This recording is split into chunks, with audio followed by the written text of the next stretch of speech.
അസ്സലാമു അലൈക്കും വറഹ്മത്തുള്ളാഹി. ത്വലാഖ് എന്ന് പറയുന്നത് വളരെ ദേഷ്യം, അല്ലാഹു തആലക്ക് വളരെയധികം ദേഷ്യമുള്ളൊരു കാര്യമാണ്.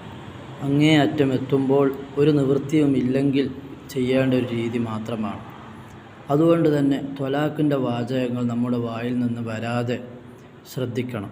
അത് ദേഷ്യം കൊണ്ടാണെങ്കിലും ത്വലാഖിൻ്റെ വാചകങ്ങൾ വന്നു കഴിഞ്ഞാൽ ത്വലാഖ് സംഭവിക്കും. എങ്കിലും ഫത്വൽ മൊയ്ൻ പോലുള്ള ഗ്രന്ഥങ്ങൾ കാണാൻ കഴിയും, നമ്മൾ സ്നേഹം കൊണ്ട് ഭാര്യയെ എൻ്റെ മോളെ അല്ലെങ്കിൽ മോളെ എന്നൊക്കെ വിളിച്ചു കഴിഞ്ഞാൽ ത്വലാഖ് സംഭവിക്കുകയില്ല. കാരണം അവിടെ അവൻ്റെ മനസ്സിൽ ത്വലാഖ് ചൊല്ലണമെന്ന നിയ്യത്തില്ലാത്തത് കൊണ്ട് തന്നെ ത്വലാഖ് സംഭവിക്കുകയില്ല. അതേ സ്ഥാനത്ത് ദേഷ്യം കൊണ്ടാണെങ്കിൽ കൂടി ത്വലാഖ് ചൊല്ലണം എന്ന് മനസ്സിൽ വന്ന് അവൻ ചൊല്ലി പിന്നീട് ചിന്തിച്ചിട്ട് കാര്യമില്ല. ആയതിനാൽ ത്വലാഖ് വലിയ ഒരു ഗൗരവമുള്ള വിഷയമാണ്. ശ്രദ്ധിച്ച് കൈകാര്യം ചെയ്യുക. അല്ലാഹു ബന്ധങ്ങൾ നിലനിർത്തുമാറാകട്ടെ. ആമീൻ.